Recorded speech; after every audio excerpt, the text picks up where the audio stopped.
c'est ça. C'est le point faible de l'Iran. Et il a été facile de l'ignorer pendant les 2 premières semaines de la guerre en Iran, avec tout ce qui se passe ailleurs et le fait qu'il ne semble rien se passer ici. 4 principaux indicateurs ont jusqu'ici alimenté les discussions médiatiques sur le conflit. 1. La survie physique pure et simple du gouvernement iranien. Résultat mitigé sur ce point. 2. Les stocks décroissants d'armement américains dans une période de concurrence géopolitique croissante. Rappelez-vous, il y a des rivaux ailleurs qui sont sans équivoque plus importants. Il y a de sérieuses interrogations à ce sujet. 3. L'arsenal de missiles balistiques et de drones de l'Iran et la capacité des États-Unis à détruire leurs sites de lancement et installations de production. Des progrès du côté américain, mais on est loin d'être tiré d'affaire. Et 4. Les flux pétroliers provenant des États du Golfe et le prix correspondant que paient les Américains et le reste du monde. C'est carrément flippant, mais il existe un 5e indicateur qui est au même niveau que les autres, mais qui reçoit relativement peu d'attention. Les flux pétroliers provenant spécifiquement d'Iran. Pas le flux total du Golfe, seulement la contribution de l'Iran. Et cela se rattache à la première frappe individuellement notable depuis peut-être le premier jour de la guerre et l'assassinat de l'ayatollah. Cela pourrait aussi entraîner la première présence de soldats américains en Iran. Si ce sujet ne mérite pas discussion, je ne sais pas ce qui le mérite. Alors aujourd'hui, analysons la situation stratégique concernant l'île clé de l'Iran. En fait, nous devrions revenir en arrière un instant. Jusqu'à présent, l'Iran a essayé d'avoir le beurre et l'argent du beurre.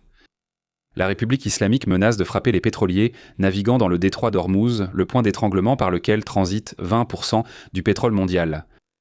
Cela a provoqué une flambée des prix du pétrole, ce qui, sans surprise, a entraîné à la fois une réaction négative des consommateurs américains et de la frustration chez les partenaires internationaux.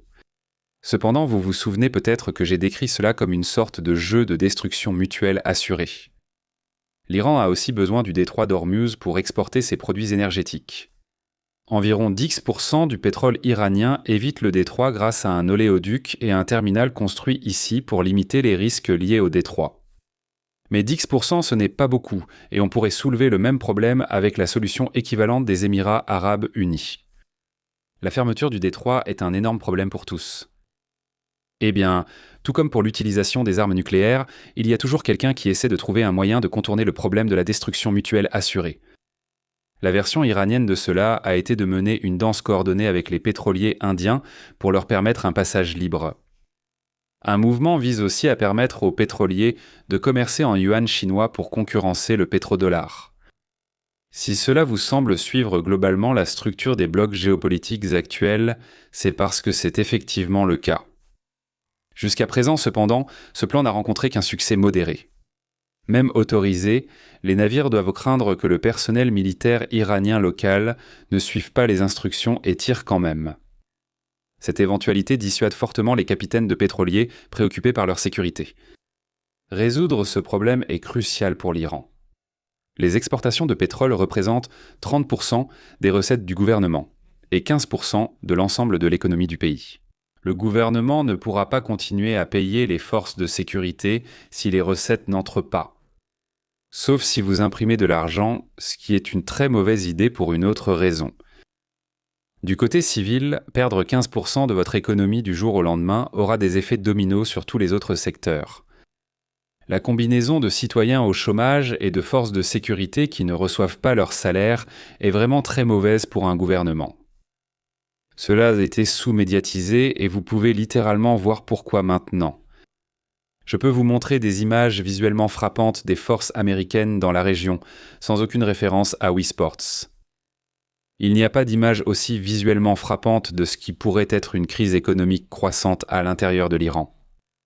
Ce sont souvent les choses ennuyeuses, pas les grandes explosions, qui condamnent les pays en guerre. On se demandait si les États-Unis allaient tolérer que l'Iran tente cela. Il y a une semaine, Israël a bombardé les infrastructures pétrolières iraniennes, faisant augmenter les prix du pétrole. Il y a eu une crise à la Maison-Blanche à ce sujet, et je n'imagine que trop bien un appel téléphonique très en colère à Israël, avec des menaces de couper l'aide militaire ou même d'abandonner Israël en pleine guerre. Israël a donc cessé de poursuivre cette stratégie, du moins pour l'instant, et les prix du pétrole sont redescendus. Voilà la théorie. La Maison-Blanche, très préoccupée par les prix du pétrole, pourrait laisser l'Iran manipuler ainsi le système. Une partie du pétrole du Golfe resterait sur le marché, soulageant les prix de l'essence. Cela pourrait être préférable aux autres solutions pour résoudre le problème. Pour imposer un arrêt équivalent des pétroliers iraniens, il faudrait soit les couler, soit monter à bord. C'est-à-dire si vous vous concentrez sur les pétroliers eux-mêmes. Gardez cela en tête un instant. Sur le plan politique, le pétrole, une fois dans un pétrolier, pourrait appartenir, par exemple, à une entreprise chinoise. Attaquer ou capturer ces pétroliers risquerait de provoquer un problème bien plus grave dans les capitales. Pour ma part, je préfère que cela reste une guerre mondiale plutôt que de devenir spécifiquement la Troisième Guerre mondiale. Militairement, les États-Unis peuvent assurément retenir 1 ou 2 pétroliers. Nous l'avons vu au large du Venezuela et même lors de poursuites de pétroliers très loin du Venezuela. Mais bien plus de cibles potentielles sortent du détroit d'Ormuz. Les États-Unis devraient amener beaucoup plus de navires de patrouille dans la région pour mener une action de police équivalente. Aussi puissante que puisse paraître parfois l'armée des États-Unis, elle reste soumise aux mêmes problèmes logistiques que n'importe quel autre pays. Et mobiliser un tel niveau d'application de la loi serait un défi considérable. Je n'ai aucun doute qu'il serait plus facile de simplement torpiller chaque pétrolier qui part, mais je soupçonne que cela pousserait immédiatement le Congrès à agir plutôt que de continuer à laisser faire. En outre, c'est précisément le genre de choses qui pourrait déclencher la Troisième Guerre mondiale, ce que je voudrais éviter. Cependant, il serait incompréhensible que les États-Unis laissent l'Iran vendre son pétrole comme si de rien n'était. Après tout, l'impulsion de cette guerre est de profiter du désir latent des citoyens iraniens de protester contre leur gouvernement. Couper les revenus pétroliers est l'une des meilleures stratégies pour réussir ce processus. Peu importe si Donald Trump veut vraiment que le détroit soit ouvert. L'Iran le rouvrira lorsque le gouvernement estimera que maintenir la fermeture est une politique perdante. Je ne sais pas pour vous, mais avoir le beurre et l'argent du beurre me semble être exactement le contraire d'une politique perdante. En d'autres termes, si vous voulez forcer l'Iran à rouvrir le détroit, alors vous devez rendre la fermeture du détroit aussi douloureuse que possible. Eh bien, tout ce que vous avez entendu jusqu'à présent n'était que le prologue à une attaque des États-Unis que personne n'aurait pu prévoir. Allons faire un zoom sur l'île de Kharg et je m'excuse pour ma prononciation déplorable. Pour une attaque de représailles, l'île de Kharg était probablement l'installation la plus stratégique en Iran. L'île de Kharg a une importance pratique et économique énorme. L'économie et la subsistance de l'Iran reposent sur les exportations de pétrole depuis l'île de Kharg. L'île de Kharg offre un levier de négociation. Les États-Unis pouvaient prouver aux Iraniens que s'ils saisissaient le pétrole mondial, eux pouvaient débloquer le leur. Cependant, c'est un processus très dangereux. Comment réagiraient les Soviétiques ? Attends, les Soviétiques. Qu'est-ce qui se passe ici ? Ah oui, c'est vrai. Tout le monde pouvait le voir venir. Le dernier paragraphe que je viens de lire rassemblait divers commentaires paraphrasés d'une réunion stratégique sous Jimmy Carter, organisée lors de la crise des otages. Vous connaissez peut-être mieux l'un des personnages de cette pièce comme étant le père de Mika. C'était la réaction évidente à laquelle l'Iran devait s'attendre et dont il était sûrement conscient, mais il ne pouvait pas vraiment empêcher les États-Unis. Voici le problème pour l'Iran. Le pays est doté d'une quantité absolument absurde de pétrole. Mais comme pour une sorte de plaisanterie, les dieux de la géopolitique nous ont générés dans un monde où l'Iran ne possède pas de côtes en eau profonde. Je n'ai pas besoin de vous dire que les transporteurs de brut ultra larges portent bien leur nom et sont effectivement ultra larges. Ils ont besoin de profondeur près de la côte pour éviter l'échouement. L'île de Kharg, c'est la solution.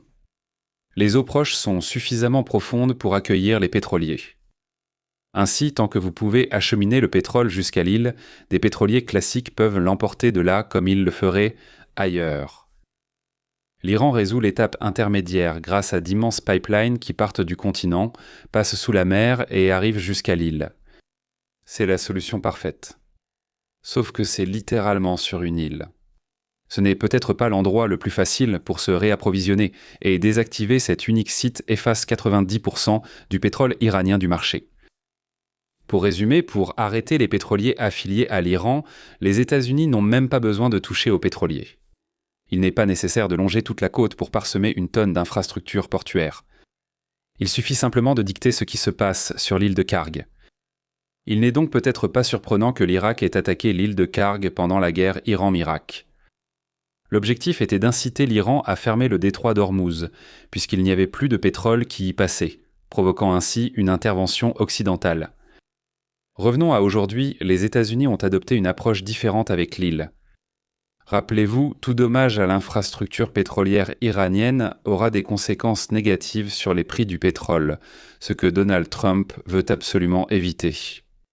Stratégiquement, détruire l'infrastructure renforce aussi, de façon contre-intuitive, le pouvoir de négociation de l'Iran. Si l'Iran ne peut pas exporter de pétrole tant que la guerre continue, mais peut le faire une fois la guerre terminée, les revenus perdus représentent un coût d'opportunité. En revanche, si l'Iran ne peut pas exporter de pétrole, quel que soit le statut de la guerre, alors ce n'est pas du tout un coût de la guerre. C'est un état de fait, donc cela n'influence pas la prise de décision de l'Iran lors des négociations. C'est la même logique qui explique pourquoi certains pays européens hésitent à saisir les fonds russes actuellement gelés dans les banques alliées. Tant qu'ils sont retenus en otage, cela donne à l'Europe plus de pouvoir de négociation sur la Russie. Quoi qu'il en soit, il semble que les États-Unis aient infligé des dégâts importants sur la piste de l'île, ainsi que sur ses bunkers qui traversent la colline. Ce sont en réalité des atouts militaires qui faciliteraient la défense de l'île par l'Iran.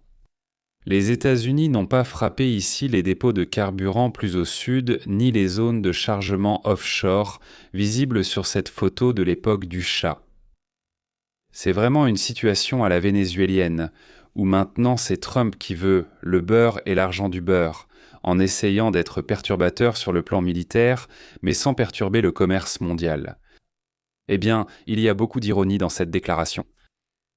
En d'autres termes, les États-Unis ont préparé l'île de Karg pour une invasion potentielle, tout en essayant de préserver l'infrastructure pétrolière. Cela coïncide avec des rapports indiquant que l'USS Triple U se dirige de la mer des Philippines vers la région du Golfe, accompagnée de son unité expéditionnaire de Marines. Je veux faire attention à la tentation d'établir un lien direct entre les deux, car on se demande pourquoi impliquer un navire d'assaut amphibie alors qu'on pourrait simplement arriver par avion depuis l'ouest. Quoi qu'il en soit, on peut voir comment les États-Unis pourraient être en train de préparer une invasion ici. Vous débarquez des forces au sol, vous videz l'île de tout ce qui est nécessaire pour charger les pétroliers, puis vous repartez. En même temps, vous faites très attention à ne rien endommager, qui prendrait beaucoup de temps à remplacer, de peur de créer tous les problèmes mentionnés précédemment. Vous ne voulez probablement pas rester là-bas indéfiniment, car l'île compte aussi 8000 habitants et les États-Unis en ont assez des campagnes de contre-insurrection pour les prochaines générations. Peu importe que la marine américaine n'ait pas contrôlé le golfe Persique, attendez-vous donc à quelques problèmes venant de la mer. Cependant, précisément parce que c'est une île, vous pourriez réussir l'opération sans avoir à vous soucier de renforts, tant que vous entrez et sortez rapidement. Ensuite, pour l'étendre ici, pour le maintenir fermé pendant toute la durée des problèmes dans le détroit, vous pouvez toujours menacer de revenir plus tard, sachant que l'Iran aura du mal à le réapprovisionner avec son infrastructure militaire déjà en mauvais état. Je dois conclure aujourd'hui avec quelques avertissements stratégiques importants. La logique du champ de bataille suit un arbre de décision souvent évident pour tous. C'est un cas de ce genre. Téhéran et Washington comprennent tous deux la valeur de l'île, ainsi que l'opportunité stratégique que les États-Unis se sont ouvertes. Au lieu d'adopter une voie nuisible pour les deux parties, l'Iran devrait reconnaître le problème lié à la tentative de faire passer son pétrole discrètement par le détroit et suspendre les chargements sur l'île de Karg. Cela, à son tour, ne laisse aux États-Unis aucune raison de passer à l'étape suivante. C'est pourquoi le titre de cette vidéo est « Le point faible iranien que les États-Unis sont le plus susceptibles d'envahir » plutôt que les États-Unis sont susceptibles d'envahir ce point faible. Ces affirmations ne sont pas équivalentes. Cependant, tout le monde pouvait aussi anticiper que les États-Unis avaient la capacité d'affaiblir l'île, mais cela n'a pas poussé l'Iran à négocier un moyen de l'éviter. Et pourtant, fermer le détroit d'Ormuz est aussi nuisible pour les deux parties, mais nous en sommes quand même là. Les négociations ont déjà échoué, et il n'est pas clair jusqu'où cela ira. Mais je serai probablement de retour ici demain pour vous en parler. Vous pouvez au moins y voir plus clair sur cette guerre en consultant ma playlist sur le conflit au Moyen-Orient. Et si vous avez apprécié la vidéo d'aujourd'hui, alors merci de liker, partager et vous abonner, et je vous dis à la prochaine. Prenez soin de vous.